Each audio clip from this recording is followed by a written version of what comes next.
वृंदावन आ गए। एक जना भोले भंडारी बन के ब्रज किनारे वृंदावन आ गए, वृंदावन आ गए।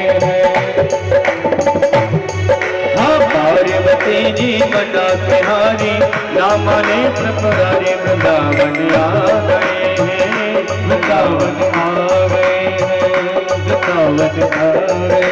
अरे पार्वती जी बना बिहारी ना माने प्रपरारी वृंदावन आ गए हैं, वृंदावन आ गए हैं, वृंदावन आ गए हैं। क्या हो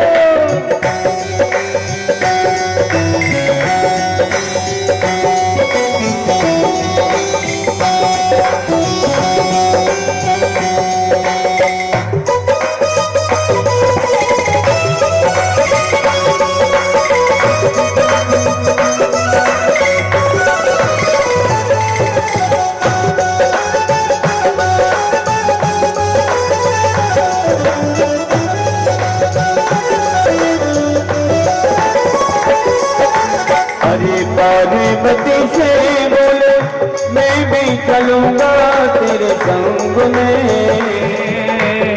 तेरे संग में। हरे राधा संग श्याम नाचे मैं भी नचूंगा तेरे संग में, तेरे संग में।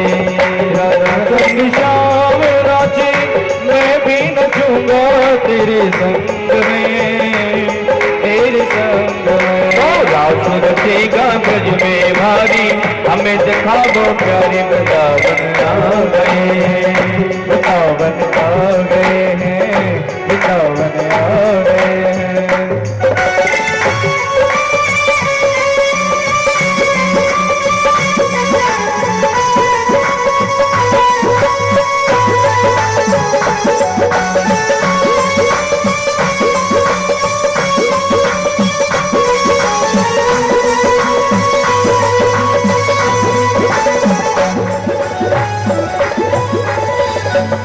मेरे भोले स्वामी कैसे ले जाऊं तुम्हें रास में, वहाँ रास में। मेरे भोले स्वामी कैसे ले जाऊं महारास में, महारास रास में, महारास में। मोहन की सिवा कोई पुरुष न जाए महारास में, वृंदावन आ गए हैं, वृंदावन आ गए हैं, वृंदावन आ गए हैं। अरे ऐसा बना दो मुझे कोई न जाने इस राज को, इस राज को, इस राज को, इस को। हाँ मैं हूँ सहेली तेरी ऐसा बताना ब्रजराज को, ब्रजराज को। ट्रेन की गाड़ी लगा कयूरा चाल चले मत मारी वृंदावन आ गए हैं, वृंदावन आ गए, वृंदावन आ गए। एक जना भोले भंडारी बन के ब्रज किनारे वृंदावन आ गए, वृंदावन आ गए। महारास लीला को कर रहे हैं। कामदेव आया, भगवान ने कामदेव को परास्त कर दिया।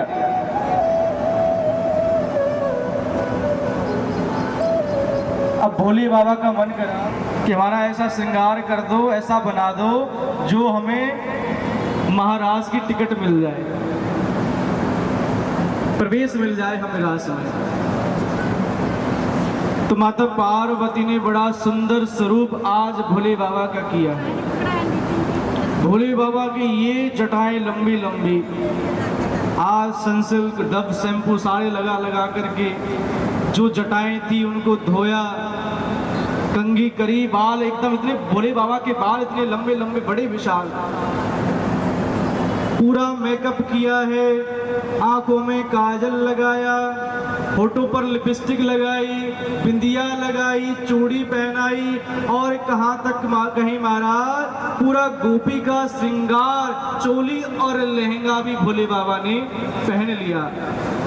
इतना तो परफेक्ट है, तो माता पार्वती ने ऊपर से चुनरी और उड़ा दी। अब आई भैया मूंछों की बात। श्रृंगार तो सारा हो गया, मान लो वहां पर पता चल जाए, कोई देख ले,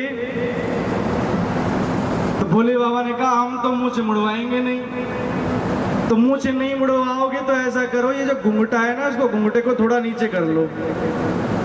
पैरों में पायल छुन छुन रुन झुन करते करते माता पार्वती भोले बाबा को लेकर के आ रही है। अब जैसे ही भोले बाबा रास में प्रवेश किया तो सब गोपियों ने देखा। क्यों? माताओं का श्रृंगार करना तो बड़ा आसान है, पर जो चाल है ना, वो चाल पकड़ में नहीं आती है। अब भोले बाबा तो वही आदमी की तरह चल रहे हैं। एक सखी ने कही ये कौन सी गोपी नहीं आई है, उसकी चाल तो देखो बिल्कुल आदमियों की तरह चल रही है। इतनी लंबी ठाड़ी चौड़ी सखी कहां से आ गई? एक बोली मुझे तो कछु सा कह रहे हो। जैसे ही गई जाकर के कही ए गोपी रुक रुक रुक। बोले हाँ, अरे अपना मुंह तो दिखाए दे, मुंह क्यों छुपाए रही है? बोले ना मैं तो ऐसी घूंघटा लगा करके रास करूंगी। बोली ना तो कोई और लगे। जैसे ही गोपी ने घूंघटा उठायो तो वहां में गोपेश्वर महादेव को दर्शन पायो। बोलिए गोपेश्वर महादेव की। आज भी हम वृंदावन में जाकर के गोपेश्वर महादेव के दर्शन करते हैं उसी सखी भाव से। तो कृष्ण कन्हैया कहने लगे भोले बाबा आप भी आ गए गोपी बन करके। भोले बाबा ने कहा मुझसे रहा नहीं गया। तो इस प्रकार से कृष्ण कन्हैया लाल सबके मनोरथ को पूर्ण करते हैं। सभी के साथ दिव्य इस रास लीला को संपन्न किया। बोलिए एक बार जोर से जयकारा लगाएंगे राधा रानी का। बोलिए राधा रानी की, युगल सरकार की।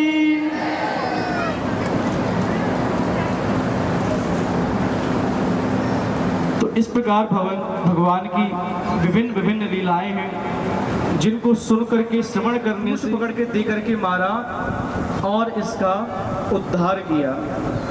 उसके बाद व्योमासुर को भेजा। भगवान ने व्योमासुर का भी वध किया।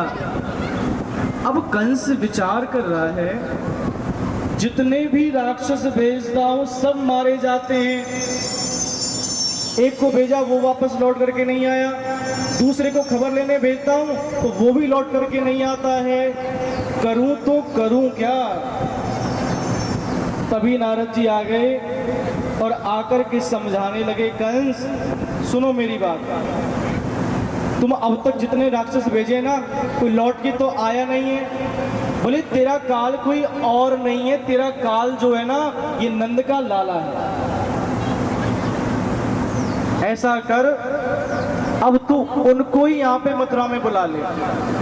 अरे हमारे राक्षस वहां पे जाते हैं, उनकी संख्या ज्यादा होती है, दोनों भाई मिलकर के उन राक्षसों को निपटा देते हैं। इस बार ऐसा प्लान बनाओ कि उनको यहाँ मथुरा में बुला लेते हैं। कैसे बुलाएं? तो नारद जी कहते हैं धनुष भंग का आयोजन रखो, एक मेला लगाओ और उस मेले में दोनों भाइयों को बुलाओ, कृष्ण और बलराम। कंस बोला मेरे कहने से तो आएंगे नहीं, किसको भेजा जाए कि जिसके निमंत्रण से वो आए? क्रूर जी को लेने के लिए भेज देते हैं। अक्रूर को बुलाया गया। अक्रूर जी को रथ दे करके कहा कि आप कृष्ण बलराम को लेकर के आइए। अब अक्रूर जी जानते हैं कि ये कृष्ण और बलराम को यहाँ पर किस लिए बुला रहे हैं कि यहाँ पर बुला लेंगे और दोनों बच्चों को मार देंगे। लेकिन क्या करें, आज्ञा थी महाराज की। रथ को लेकर के जा रहे हैं और जाकर के जब नंद बाबा के पास में पहुंचे और पहुंच करके बताया कि कंस महाराज ने धनुष भंग का आयोजन रखा है और कृष्ण बलराम को वहां पर बुलाया है, इसलिए आप दोनों को मेरे साथ में भेज दें। भगवान ने कहा अच्छा क्रूर जी आ गए, बड़ी सुंदर खबर लेकर के आए हो। क्यों? क्योंकि आज तक भगवान मथुरा नहीं गए हैं। अरे वो शहर है, शहर कैसा दिखता होगा, वहाँ की चकाचौंध कैसी निराली होगी, बड़ी अद्भुत होगी। तो और गोपियाँ भी, ग्वाल बाल भी वहाँ पर आकर के इकट्ठा हो गए। क्यों? क्योंकि मथुरा से कोई आया है। और जब भगवान ने कहा कि मेरी तो इच्छा है कि एक बार जाकर के शहर दिखाऊं कि शहर होता कैसा है, मैया ने कहा ठीक है, तुम जा रहे हो, तुम्हारे मन में है, तो मैं कैसे मना कर सकती हूँ। अब ग्वाल वाल भी तैयार हो गए, कन्हैया ना, हम भी तेरे संग जाएंगे, हमने भी शहर नहीं देखे हुए, तो तेरे साथ यही बहाने से घूम आएंगे। ठीक है भैया। अब बेचारी गोपियां, मैया यशोदा, नंद बाबा रथ के पीछे पीछे जा रहे हैं। और जब पता चला कि ग्वाल बाल को तो लेकर के जा रही है, पर हम गोपियों को लेकर के नहीं जा रहे, मैया ने कही कन्हैया अरे ये तो बता दे आवे वो कितने दिन में, ये तो बता करके जा कम से कम। तो भगवान ने कही कि मैं परसों आ जाऊंगा। देख भैया, आज तो जा रहा हूँ, आज को दिन तो ऐसे ही निकल जाएगा, कल के दिन मेला देखूंगा और परसों वापस आ जाऊंगा। बेटा ध्यान से हमें याद रखियो, परसों जल्दी जरूर आ जाइयो। भगवान तो ऐसा कह करके और मथुरा की ओर निकल पड़े। अब मथुरा की ओर चले। अब ग्वाल वाला ने कही कन्हैया एक बात बता, हम मथुरा कौन के यहाँ जा रहे हैं मेले में? तो कन्हैया कह रहे हमारे मामाए, मामा कंस, उनके यहाँ जा रहे हैं। अरे कन्हैया, और वापस महाराज जी के पास पहुंचाता था। तो भगवान ने कहा अरे धोबी ऐसा कर, कोई सुंदर से वस्त्र निकाल करके हमें भी दे दे, हम अपने मामा के यहाँ पर जा रहे हैं, और ऐसे बेढंग पने से जाएंगे थोड़ा बढ़िया ना लगेगा। धोबी ने कही अच्छो तुम्हें पता ना है, ये कंस महाराज के कपड़े हैं और तुमको दे दूं? तुम ग्वाल वाला पैर पकड़ा और जैसे धोबी कपड़े धोता है, भगवान ने धोबी को ऐसे ही धो दिया। ऐसा फटक फटक करके मारा कि रक्त वमन करता हुआ उसके प्राण निकल गए। बोलिए बांके बिहारी लाल की जय। अब तो ग्वाल वालों ने कपड़े निकाले। अब भैया राक्षसों के कपड़े, ये ग्वाल बाल पतले दुबले, वो राक्षस लंबे चौड़े, तो कपड़ों की फिटिंग ना बने। अब कन्हैया से कह रहे हैं भैया देख, कपड़ा तो मिल गई पर इनकी फिटिंग तो है ही ना रही है, ऐसे लग रहे हैं किसी ने हैंगर पे कपड़े लटका दिए हो, झूल रहे शरीर के ऊपर। कन्हैया इनकी थोड़ी फिटिंग करा, आजकल थोड़ा फिटिंग का जमाना है, वो जमाने जो शरीर पर पहने हुए अच्छे लगे। तो द्रोण दर्जी ने कपड़ों की फिटिंग करी, ग्वाल वाल पहन करके कह रहे भैया कन्हैया अब हुई ना बात, अब एकदम बढ़िया लग रहे हैं, बस एक चीज की कमी रह गई। बोले अब क्या कमी रह गई? अरे एक फूल माला और होती ना तो सज जाते बिल्कुल। अरे मामा देखते तो देखते ही रह जाते, देखो मेरे भांजे कैसे चमक दमक के नादों के आए। तभी आगे बढ़े तो सुदामा माली मिल गया। सुदामा माली ने भगवान को माला अर्पण करके ग्वाल वालों को पहना करके भगवान ने उसको दर्शन दिए। भगवान ने सुदामा के ऊपर कृपा करी। अब कंस ने पूरी व्यवस्था कर रखी है। मथुरा में सबको पता है कि कृष्ण बलराम आ रहे हैं। आज तक मथुरा वासियों ने कृष्ण भगवान को नहीं देखा है, केवल उनके बारे में सुना है कि उन्होंने कैसे कैसे काम किए हैं। पूतना को मारा है, तृणावृत को मारा है, तो सभी ने सुना है। तो सभी आज अपने घरों से निकल निकल के भगवान के दर्शन के लिए आ रहे हैं। अब जैसे जैसे भगवान आगे बढ़ रहे हैं, कुबलिया पीड़ हाथी को भेजा, भगवान ने उसका भी वध कर दिया। आगे आगे बढ़ते हुए जा रहे हैं। गोपियां छतों पे खड़ी होकर के भगवान को निहार रही हैं और अपने जीवन को धन्य बना रही हैं कि जैसे हमने सुना था उससे कहीं बढ़कर के इन भगवान का बड़ा ही दिव्य स्वरूप है। कैसे श्याम वर्ण मोर पंख धारण किए बंसी कमर में लगाए, आहा कितना सुंदर आज भगवान का दर्शन है। हम इतने दिनों तक भगवान के इस रूप से वंचित रही, लेकिन आज देखो इनके दर्शन से हमारा जीवन कृतार्थ हो गया।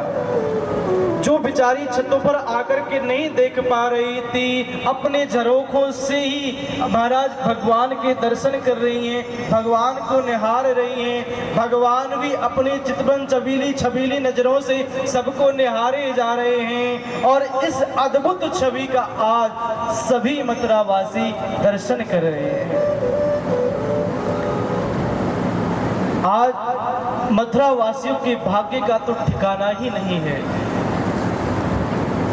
अब जब आगे बढ़े तो रास्ते में एक स्त्री जो 3 जगह से टेढ़ी है। कौन है ये है कुब्जा। काम क्या करती है? महाराज कंस के लिए चंदन, एकदम शीतल चंदन बनाती है और उसी शीतल चंदन को बना करके वो ले जा रही है। जब ये आगे आगे जा रही थी तो भगवान ने कटाक्ष किया, बड़ा प्रेम भरा। भगवान ने कहा, ओ सुंदरी कहाँ जा रही है? इस कुब्जा ने पलट करके देखा, क्यों रे बूढ़ी बड़ी ते मजाक कर रहे हो? तो कहाँ थे? मैं सुंदरी दिख रही हूँ। अरे मुख कुब्जाते तू ऐसे मजाक करेगो?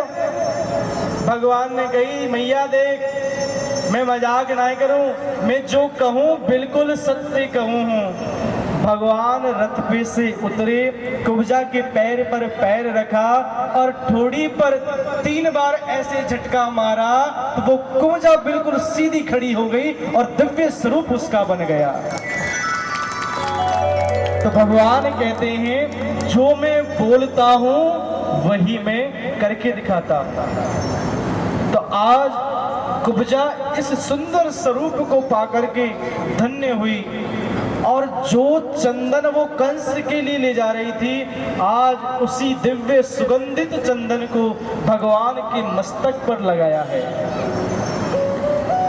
इस प्रकार से भगवान मथुरा में प्रवेश भी कर रहे हैं और जो भक्त आ रहे हैं, भक्तों पर कृपा भी आ रहे हैं, जो राक्षस आ रहे हैं उनका वध भी करते करते भगवान आगे प्रवेश कर रहे हैं। अब जाकर के पहुंचे, कंस ने यहाँ पर बड़ा जोरदार मल्ल युद्ध का आयोजन कर रखा है।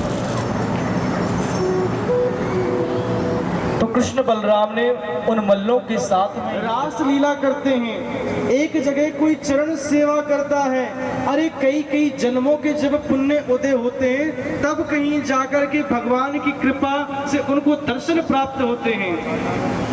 सखियां भगवान के कृष्ण के प्रेम के ब्रह में आकर के रोती थी, तब कहीं जाकर के दर्शन होते थे।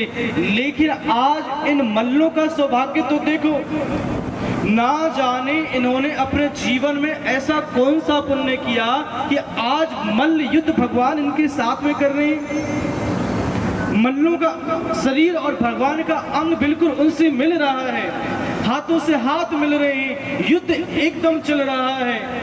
ना जाने कौन सा ऐसा पुण्य इनसे बना है। लड़ाई के बहाने ही सही इन मल्लों को कम से कम भगवान तो मिल गए, भगवान का स्पर्श तो मिल गया। अपने जीवन में कोई ना कोई संबंध भगवान से होना चाहिए।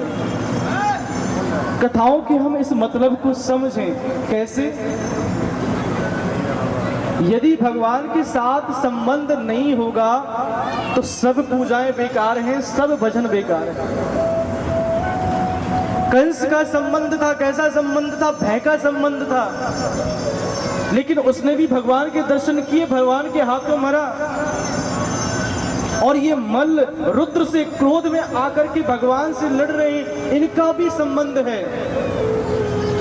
इसलिए जरूरी नहीं है कि भगवान को परमात्मा ही माने, या पति ही माने, नहीं, भगवान को अपना बेटा बना लो, बेटे के संबंध से पूजन कर लो, उनको याद कर लो, भाई बना लो उनको अपना, या कोई भी अन्य रिश्ता जो आपको प्रिय लगता हो, कि मेरे जैसे यशोदा मैया का भाव था कि मेरा छोटा सा बेटा नंदलाला है, और आजकल तो माताएं रखती भी हैं, अपने छोटे छोटे बच्चों को कहकर के भी बुलाती हैं, मेरा कनुआ, मेरा कन्हैया, मेरा काना, और ये बड़ा ही सुंदर भाव है। इसी भाव से हमारा संबंध भी भगवान के साथ जुड़ जाता है। कोई अपना सखा भगवान को मानता है, बहुत अच्छी बात है।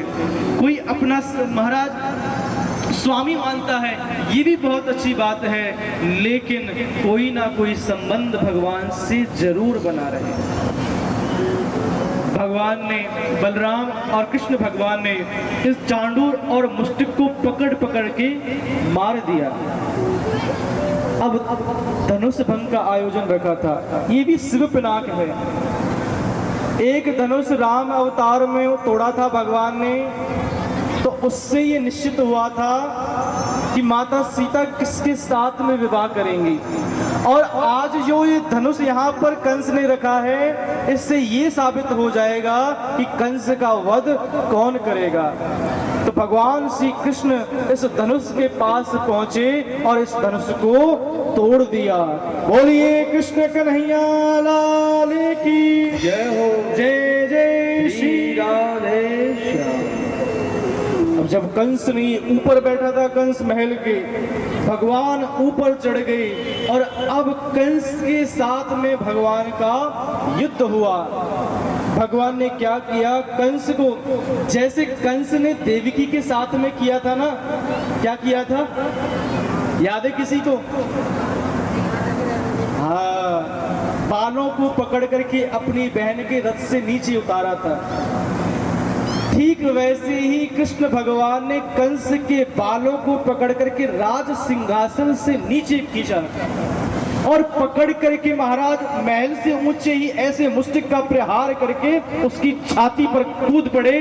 कंस की छाती फट गई और उसके प्राण निकल गए। बोलिए कृष्ण कन्हैया लाल की जय। इसलिए जो जैसा करता है उसको ऐसा ही भुगतना पड़ता है। इसलिए अपने कर्मों का भी ध्यान रखें कि कोई हमसे ज्यादा दुखी नहीं रहे। कंस को मारने के बाद भगवान ने, माता देवकी और वसुदेव ने कहा कि अब हमें हमारे पुत्रों को पढ़ने के लिए गुरुकुल भेज देना चाहिए। उसके बाद भगवान अपनी पढ़ाई करने के लिए गए संदीपनी ऋषि जी के यहाँ पर, और बहुत ही अल्प समय में भगवान ने विद्या को ग्रहण कर लिया। लेकिन मैया को जो बोल करके आए थे, क्या बोल करके आए थे कि माँ मैं परसों आ जाऊंगा, लेकिन आज बरसों हो गए, कन्हैया वापस नहीं गए। तो ऐसे ही ब्रजवासियों के भाव हैं। आइए हम सभी मिलकर के श्रवण करते हैं कि गोपियां कैसे कैसे भाव रखती हैं। अकेली पनिया गई ओ बंसी वाले ने घेर लगी, अकेली पनिया गई बंसी वाले ने घेर लगी, अकेली पनिया गई ओ बंसी वाले ने घेर लगी, अकेली पनिया गई ओ बंसी वाले ने घेर लगी, अकेली पनिया गई बंसी वाले ने घेर लगी, अकेली पनिया गई।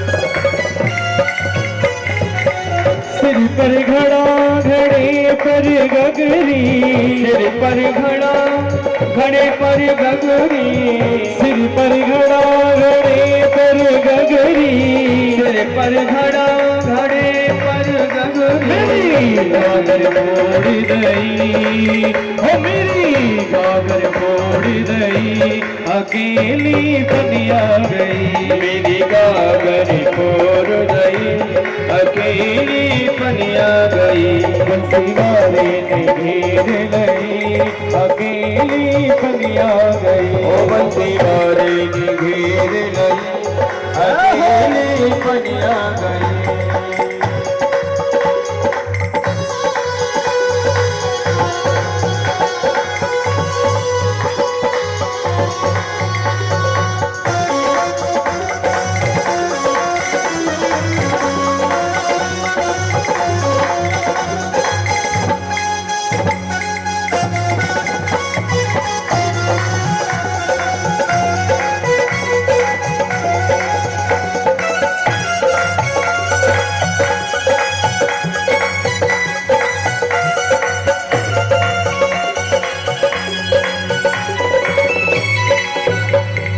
हार मेरो भीगो सिंगार मेरो भीगो, हार मेरो भीगो सिंगार मेरो भीगो, हार मेरो भीगो सिंगार मेरो भीगो, हार मेरो भीगो सिंगार मेरो भीगो, चूनर भीग गई, मेरी चूनर भीग गई, अकेली बनिया गई, चूनर भीग गई, अकेली बनिया गई, ओ बंसी वाले ने घेर लई, अकेली बनिया गई, ओ बंसी वाले ने घेर लई, अकेली बनिया गई, ओ बंसी वाले की जय हो।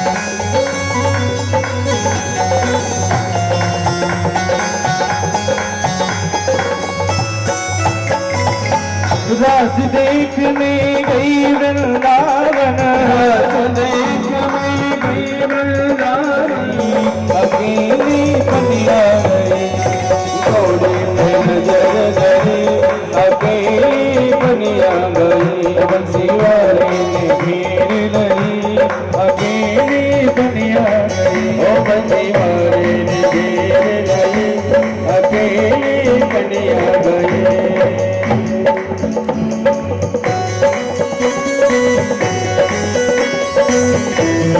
गाड़ी सेवा करते हो, जय हो।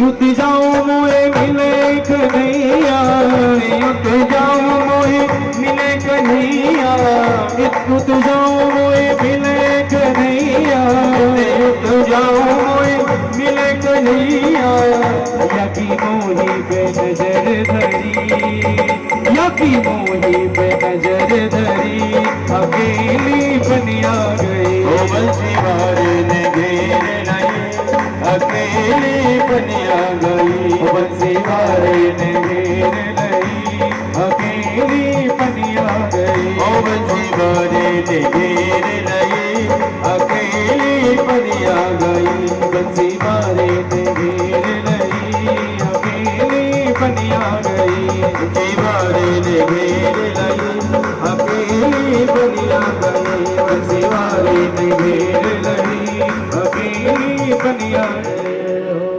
अभी तो शादी वो घर है की बात है, फिर कोई नहीं कहेगा आपको कि जयकारा लगाओ, तेज लगाओ कि धीमा लगाओ।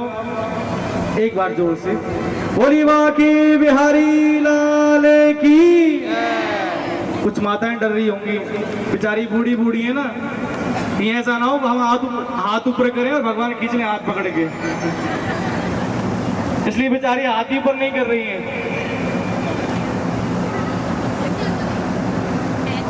तो भगवान परसों की कह के गए थे और बरसों बीत गए, लेकिन वापस नंद बाबा के यहाँ नहीं लौटे। भगवान पा रहे हैं, भोजन ऐसे की ऐसे ही रखा है, भगवान की आंखों से आंसू आ रहे हैं। देवकी मैया ने पूछा, कन्हैया तुम्हें क्या हुआ, तुम भोजन क्यों नहीं कर रहे हो? तो भगवान कहते हैं कि मैया मेरा मन बड़ो विचलित है। उद्धव को बुलाया। उद्धव बिल्कुल भगवान के जैसे ही दिखते हैं, भगवान के जैसा ही श्रृंगार करते हैं। उद्धव आए, कहने लगे कन्हैया तुमने बुलाया, क्या हुआ? भगवान कह रहे हो उद्धव, मैं ब्रजवासियों को, ग्वाल बालों को सबको कह करके आया था कि मैं जल्दी ही लौट आऊंगा, लेकिन देखो यहाँ पर तो कितना समय आज बीत गया। जिस दिन से भगवान मथुरा में आए थे तब से गोपियां और जो वहां की ग्वाल बाल थे उस रास्ते पर जाकर के बैठ जाते थे जिस रास्ते से भगवान को लेकर के गए थे, और रोज भगवान के आने की प्रतीक्षा करते थे कि मेरे गोविंद, मेरे श्याम सुंदर आज आएंगे। सुबह से शाम हो जाती, लेकिन प्रतीक्षा करते करते आंखें नहीं थकती थी। और आकर के जैसे यशोदा माता से मिलते थे, मैया पूछती थी, अरे कन्हैया आ गए हो का? तो ग्वाल बाल बोलते थे कि मैया तेरो लाला तो आज भी नहीं आयो है।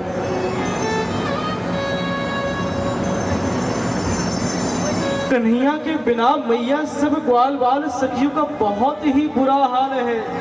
जब से छोड़ करके गए हैं तो आंखों के आंसू रुके नहीं हैं। नंद बाबा यशोदा मैया से जाकर के मिलो, उनको जाकर के समझाओ। अरे तुम तो बहुत ज्ञानी हो, किसी प्रकार से उनको समझा लेना और मेरा ये संदेश देना कि मैं उन ब्रजवासियों को, अपनी गोपियों को, मैया बाबा को बहुत याद करता हूँ। उद्धव जी ने कहा, प्रभु मैं ज्ञानी, शास्त्रों की बात करने वाला, वेदों की बात करने वाला, वो ग्वाल बाल अनपढ़ क्या मेरी बातों को समझ पाएंगे, क्या जान पाएंगे मेरे ज्ञान को? भगवान कह रहे तू एक बार जा तो सही, जाकर के मिल तो सही। अरे उद्धव कोई सरल भाषा में बता देना, कोई सामान्य कोई भाषा हो, कोई बात हो, उसके माध्यम से उन गोपियों को समझा देना। ठीक है प्रभु, जैसी आपकी इच्छा। जिस रथ में बैठ करके भगवान गए थे उसी रथ में बैठ करके उद्धव आ रहे हैं। तो भगवान ने अपना पीताम्बर भी, तो वहां पर सभी ग्वाल बाल टकटकी। जब एक ग्वाल बाल ने रथ को आता हुआ देखा तो उद्धव का स्वरूप भी भगवान की तरह का ही है। उसी रथ को आता हुआ देखा तो कहने लगे, अरे भैया वो देखो हमारो श्याम सुंदर आ रहे हो, वो देख हमारो कन्हुआ आ गए हो। लेकिन जैसे ही वो रथ पास में आया और आकर के जब देखा कि ये हमारा कृष्ण नहीं है बल्कि कोई और है, ग्वाल वालों ने पूछा, भैया आप कौन हो? तो उद्धव जी कहते हैं, मेरा नाम उद्धव है और मुझे नंद बाबा के यहाँ पर जाना, यशोदा मैया के यहाँ पर जाना है, तो मुझे बताओ मैं कैसे जाऊं, उनका घर कहाँ पर है, कहाँ पर वो मिलेंगे?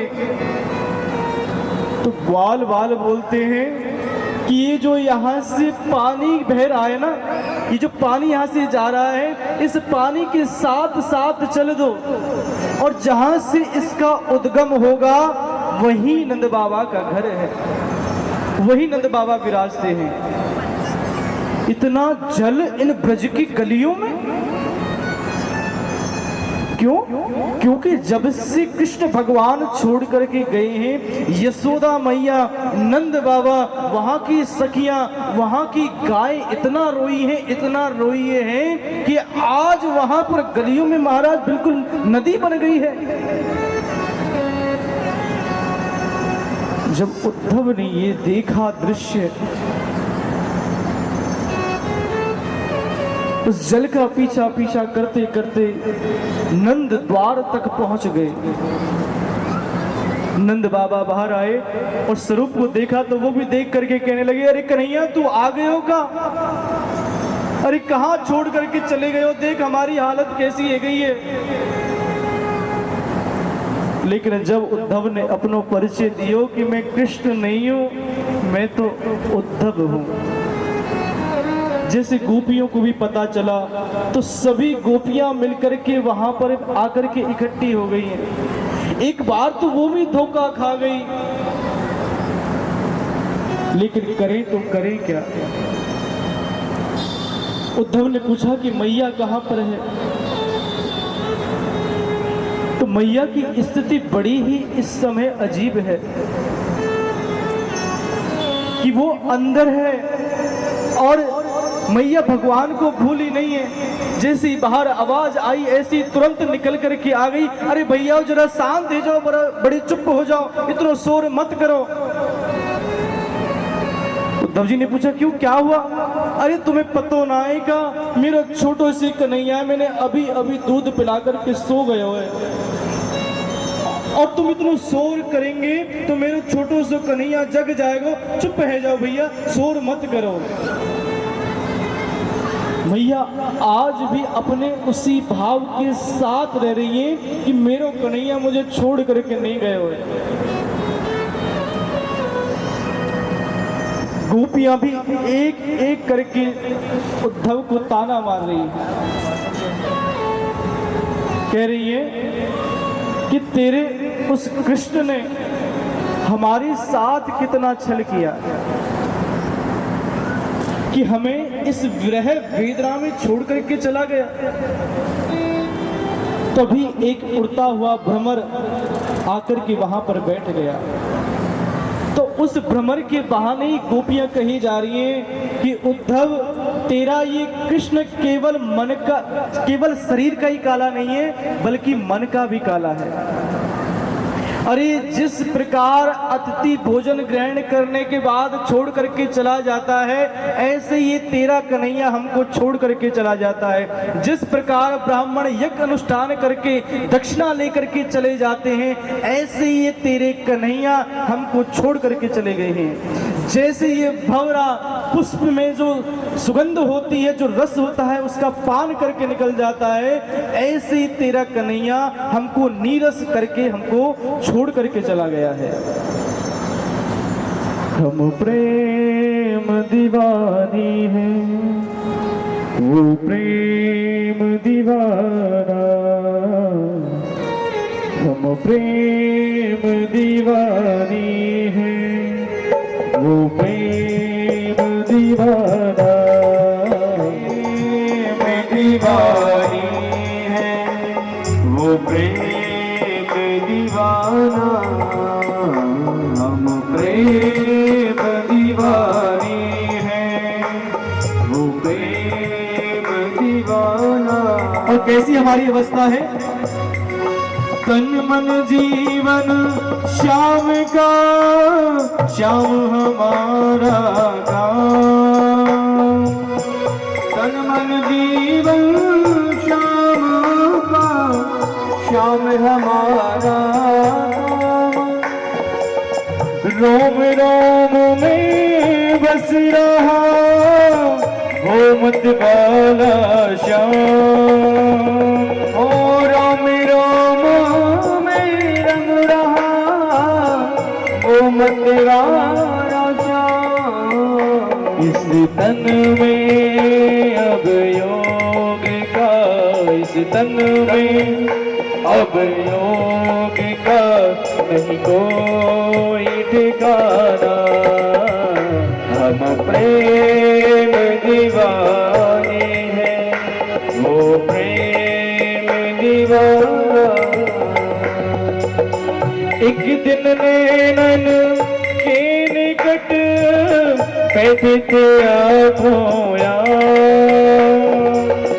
एक दिन नैनों के निकट बैठे थे आँखों यार। अब बैठे हमें विचार के वो निर्मोही शाम, अब बैठे हमें विचार के वो मतवारो शाम। दीपक वो जमाना था, दीपक वो जमाना था, और ये भी जमाना। हम प्रेम दीवाने। कहीं कहाँ तक वो सुपर्णखा आई थी बेचारी, विवाह का प्रस्ताव रखा था, लेकिन इन्होंने क्या किया?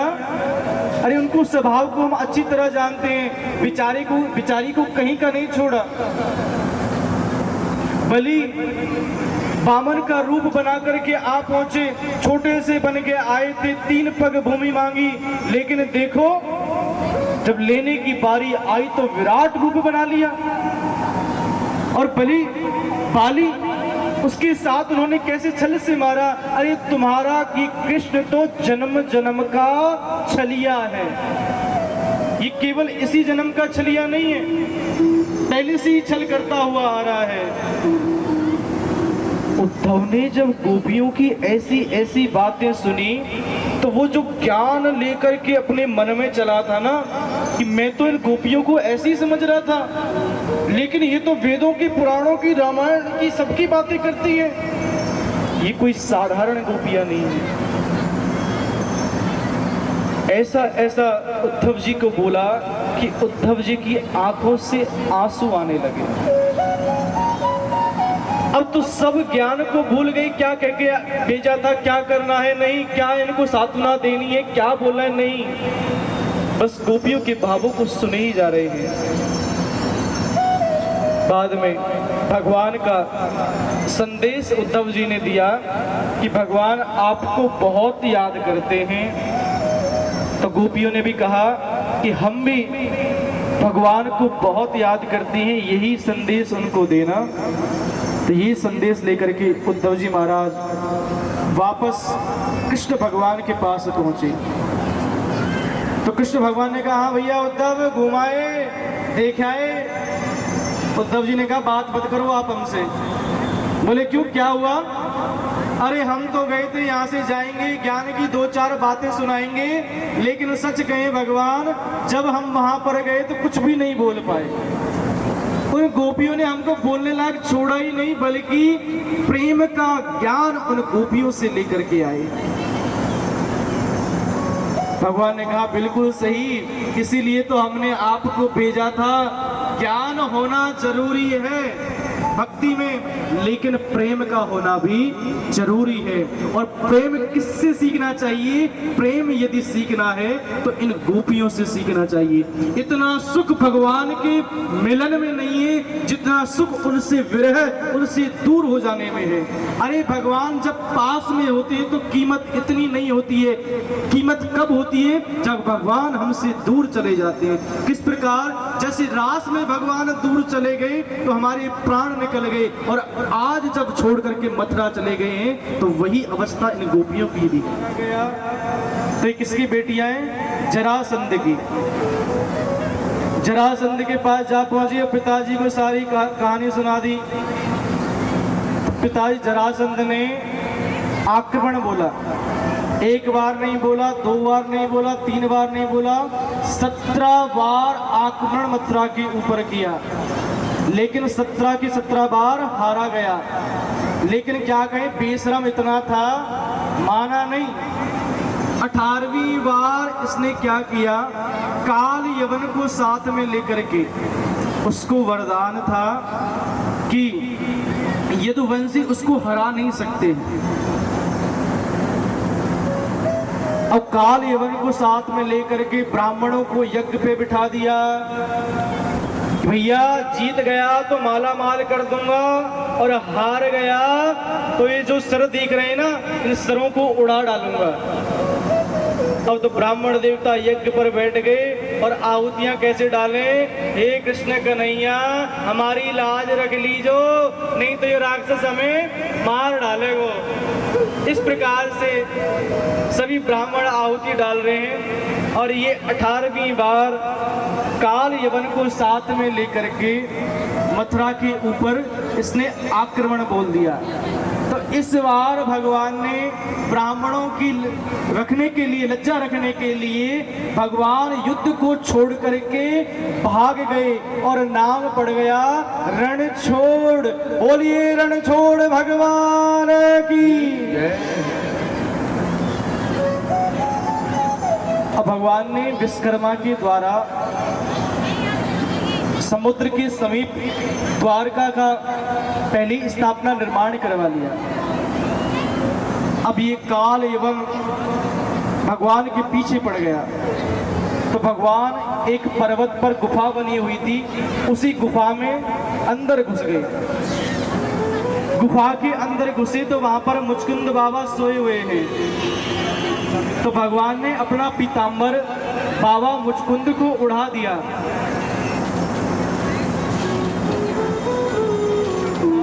थक गए थे काफी, कि जब तक आपकी सोने की इच्छा है तब तक आप सोना, और जो आपको जबरदस्ती नींद से जगाएगा वो जल करके भस्म हो जाएगा। तो भगवान ने अपना पीतांबर बाबा मुचकुंद को उड़ा दिया और वहीं पर छुप गए। अब ये काल यवन आया और आकर के जब देखा क्या कि पीतांबर तो भगवान का है, अच्छा यहाँ पर आकर के सो गया है। पैर से प्रहार किया, पैर से प्रहार किया तो मुचकुंद बाबा की आंखें खुल गई और दृष्टि इसके ऊपर पड़ी तो जल करके भस्म हो गया।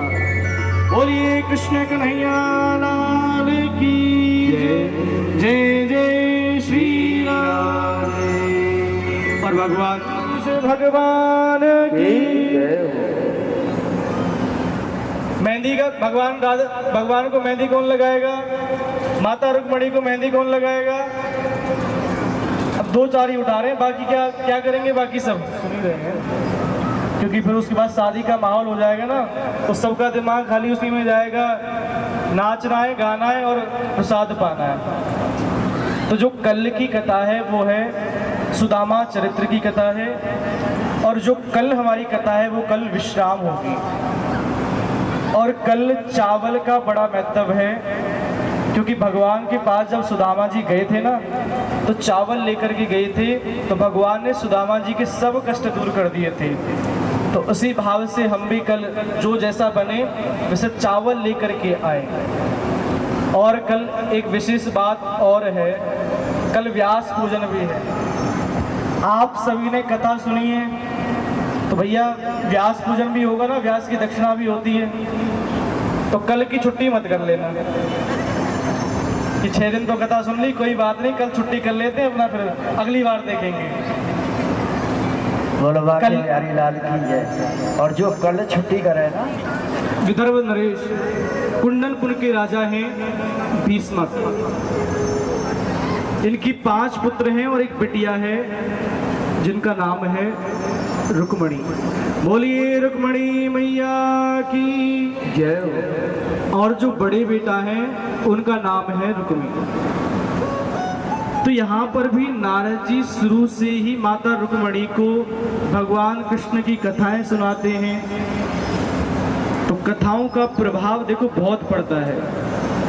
माता पार्वती के ऊपर पड़ा, माता रुक्मणी के ऊपर पड़ा, तो उन्होंने मन ही मन ये मान लिया कि मेरा विवाह, मैं अपना विवाह द्वारकाधीश के साथ में ही करूंगे। सत्यानंद जी इनके पुरोहित हैं।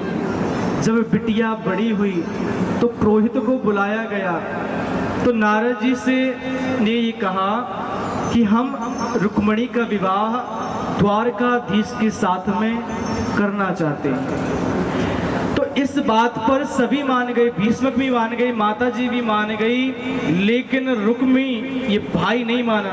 अरे किसका नाम ले दिया, उस चोर के साथ मैं अपनी बहन का विवाह कर दूं? वो जो रण को, युद्ध को छोड़ करके भाग गया था, उसके साथ में अपना विवाह कर दूं, अपनी बहन का विवाह कर दूं उस ग्वारिया के साथ में? नहीं पिताजी, आप वृद्ध हो चुके हो, बूढ़े हो गए हो। मैं देखूंगा अपनी बहन के लिए लड़का किसके साथ विवाह करना है। बड़ा बेटा है, जो बोले सो बोले। ठीक है बेटा, जैसा तेरे मन में आवे वैसे कर। अब रुक्मी ने किसको ढूंढा अपनी बहन के लिए? शिशुपाल को। शिशुपाल को बुला करके विवाह तय कर दिया गया कि मैं अपनी बहन रुक्मिणी का विवाह शिशुपाल के साथ में करूंगा। लेकिन जैसे ये खबर माता रुक्मिणी ने सुनी तो रोने लगी। कहा उनका विवाह द्वारकाधीश के साथ में होना था और कहा उस शिशुपाल के साथ में। एक ब्राह्मण को बुलाया और एक सुंदर दिव्य पत्र लिख करके उस ब्राह्मण को दिया और कहा कि इस पत्र को द्वारकाधीश तक पहुंचा दो। माता जी की आज्ञा पाकर के वो ब्राह्मण उस पत्र को लेकर के द्वारकाधीश के पास पहुंचा। भगवान ने उसका बड़ा स्वागत किया। स्नान आदि करवाने के बाद वस्त्र पहनाए, भोजन प्रदान किया। उसके बाद में पूछा कि आप कहाँ से आए हो, क्या संदेश लेकर के आए हो? तो उस ब्राह्मण ने कहा कि मैं कुंडनपुर से आया हूँ और भीष्मक की पुत्री है रुक्मिणी, उन्होंने आपके लिए ये पत्र भेजा है। तो भगवान ने कहा कि भैया पढ़ो इस पत्र में क्या लिखा है। तो ब्राह्मण कहते हैं प्रभु कैसी बातें करते हो, ये व्यक्तिगत पत्र है इसलिए आपको ही पढ़ लेना चाहिए। भगवान ने कहा कि ब्राह्मणों से क्या छुपा है, इसलिए आप ही इसको पढ़ करके सुनाएं। तब ब्राह्मण ने इस पत्र को पढ़ करके सुनाया। क्या लिखा था मैया ने कि हे श्याम सुंदर, आप गुणों के खान हो, आपके गुणों की कल्पना ही नहीं करी जा सकती है। आपका इतना दिव्य सुंदर स्वरूप, संसार की ऐसी कौन सी स्त्री नहीं होगी जो आपके रूप को देख करके मोहित नहीं हो जाए और आपका वर्णन ना करना चाहे। हे प्रभु, मैं आपसे विवाह करना चाहती हूँ, लेकिन मेरा विवाह मेरे भाई रुक्मी ने उस शिशुपाल के साथ में तय कर दिया है। अगर आप ये संकोच कर रहे हो कि आप आओगे मेरे भाई मारे जाएंगे, तो मैं आपको बताती हूँ कि हमारे कुल की एक परंपरा है कि विवाह से पहले हम गिरजा पूजन के लिए जाती हैं। प्रभु आप मेरा वहाँ से हरण कर लेना। पहले विवाह से पहले माता गौरी का पूजन किया जाता था। क्यों? क्योंकि विवाह में कोई बाधा विघ्न ना आए। आजकल सब प्रथाएं लुप्त होती जा रही हैं, सब संस्कार छूटते हुए जा रहे हैं। पहले प्रथा थी कि आप वहां से मेरा हरण कर लेना, मैं वहां पर सखियों के साथ ही जाऊंगी। अगर श्याम सुंदर आप मुझे लेने नहीं आए, चाहे मुझे 100 वर्ष भी बीत जाएं, मैं अपने प्राणों का त्याग कर दूंगी, लेकिन उस शिशुपाल के साथ में विवाह नहीं करूंगी। ये पत्र में माता रुक्मिणी ने लिखा। समाचार देकर के ब्राह्मण चले गए। अब भगवान पीछे से अपने रथ को लेकर के आ रहे हैं। अब ठीक वहां पर माता रुक्मिणी सुंदर दिव्य पूजा का थाल बना करके माता रुक्मिणी के पूजन को जा रही है। साथ में सखियां भी हैं। अब शिशुपाल को किसने खबर दे दी कि वो कृष्ण कन्हैया आने वाला है, ध्यान रखना। तो पहरा लगा दिया मंदिर तक। अब माता रुक्मणी बड़ी घबराई कि मैंने तो लिखा था मैं सखियों के साथ रहूंगी, लेकिन यहाँ पर तो अनेक सैनिक खड़े हो गए। अब मन में घबराहट है। पूजा का सुंदर दिव्य थाल लेकर के मैया गौरा के पूजन को जा रही है। ओ गौरा पूजन को रुक्मण चली, कन्हैया जी को प्यारी लगी। गौरा पूजन प्यारी लगी, गोरा पूजन को रुक्मणी चली, कन्हैया जी को प्यारी लगी।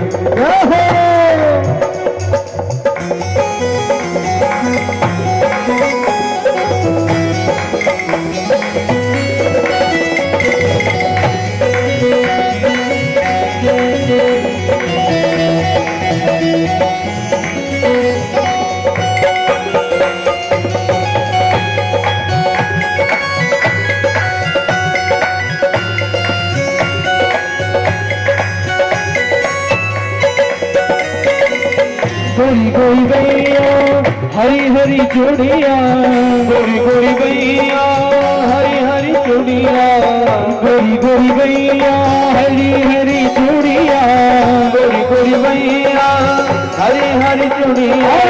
बिटिया अजब सजी, अरे बिटिया अजब सजी, कन्हैया जी को प्यारी लगी।